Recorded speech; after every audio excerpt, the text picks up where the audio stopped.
So, what could a vibrating bridge, a perfectly thrown football, and facial recognition possibly have in common? Well, it turns out they're all governed by this hidden set of numbers and directions called eigenvalues and eigenvectors. Now, I know it sounds super complex, but it's actually one of the most powerful ideas in math, and today we're going to break it all down. Okay, so here's the plan. We're going to start with the core intuition. No scary math, I promise, just a really simple visual idea. Then we'll see how that idea gets translated into a single, pretty elegant equation. After a quick peek at how we find them, we'll get to the fun part, seeing how these eigenproperties are absolutely crucial in everything from engineering to the wild world of data science. All right, let's dive right in. To really get what eigenvectors are all about, let's just forget about the formulas for a minute. We're going to start with a simple visual idea. So, I want you to picture any vector, right? Just an arrow pointing in some direction. Now imagine we apply something called a linear transformation to it. You can think of this as just a set of rules, usually packed into a matrix that tells us how to move every single point in space. This transformation can do all sorts of things. It can stretch a vector, shrink it, or even rotate it around. And for most vectors, this transformation is a pretty big deal. It completely changes their direction. See? They get knocked off their original line, pushed and pulled around into a totally new orientation. And this is where it gets really interesting. Some special vectors don't change their direction at all. They might get stretched out or maybe shrunk down, but they stay on the exact same line they started on. These are the special vectors we're hunting for. And this special, direction-preserving vector? Well, it has a name. It's called an eigenvector. The word eigen is actually German for own or proper. And that makes total sense, right?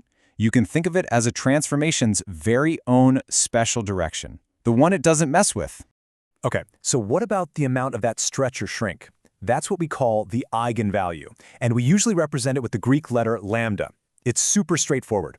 If the eigenvalue is, say, 3, the eigenvector gets stretched to 3 times its original length. If it's 0.5, it just shrinks by half. And yeah, if it's negative, it gets completely flipped around in the opposite direction. Okay, so now that we have this whole visual idea in our heads, let's see how it gets captured perfectly in one simple, really famous equation. And there it is, AV equals lambda V, the eigenvalue equation. This is the algebra that perfectly describes what we just saw. So on the left side, you've got the transformation A acting on the vector V. And on the right side, you've just got a plain old number, lambda, scaling that same vector V. For an eigenvector, those two things are exactly the same. So let's break that down one more time. A is our transformation matrix, the rules. V is our special eigenvector, the one that keeps its direction. And lambda, the eigenvalue, is just that scaling factor.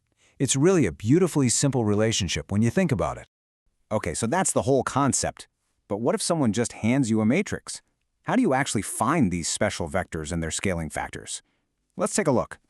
Well, the whole process really boils down to 3 steps. First, we just rearrange that original equation a little bit. The whole goal here is to figure out which values of lambda, our scaling factors, will make this new equation work for a vector that isn't just 0. That leads us to step 2, solving something called the characteristic equation. This is the key. This is what reveals the specific, hidden eigenvalues of our matrix. Once we have those magic numbers, we're on to step 3. We just plug each eigenvalue back into the equation, one by one, to find the eigenvector that goes with it. All right, now for the big payoff. Why should we care about any of this? Well, let's start by looking at the physical world, specifically in engineering. See, in engineering, eigenvalues aren't just some abstract numbers on a page. They represent real, fundamental physical properties. They tell us the natural frequencies where a bridge might start to resonate and shake apart. They tell us the exact critical load where a column is going to buckle. They even represent the main directions of stress inside a material. So finding these values, it's not just a math problem. It's literally a matter of safety and stability. And here's a great example you can really visualize. A spinning football is governed by what's called its inertia tensor. It's basically just a matrix that describes how the football's mass is spread out. And guess what? The eigenvectors of that matrix point right along its natural axes of rotation. So a perfect spiral pass, that's just the quarterback spinning the ball along its main eigenvector. That's its most stable axis. You try to spin it any other way, and you get that wobbly, unstable mess. But these stable directions, they aren't just for things you can touch. The very same concept is right at the heart of how we find patterns in the massive datasets that pretty much define our modern world. One of the key techniques here is called principal component analysis, or PCA for short. So imagine you've got a dataset with hundreds of different features. It's just impossible to visualize. What PCA does is it finds the eigenvectors within that data. These eigenvectors point in the directions where the data varies the most. In other words, they point out the most important underlying patterns. And the eigenvalue for each of those directions tells you just how strong that pattern is. This lets us cut through all the noise and focus on what actually matters. And this brings us to a really famous application, facial recognition, using something called eigenfaces. A system will analyze thousands and thousands of faces and then calculate the primary eigenvectors, basically the most important features that vary across all of those faces. What's wild is that these eigenvectors are themselves kind of like ghostly face-like images, which we call eigenfaces. Any new face can then be recognized by the unique recipe, the unique combination of these fundamental eigenfaces that it's made from. So, when you boil it all down, it comes back to that one simple idea we started with, a vector that holds its direction when you apply a transformation. And from that single, elegant concept, we get this incredibly powerful tool that can stabilize a bridge, perfect a spiral pass, and even recognize a human face. It's just a beautiful example of a simple idea having absolutely profound power.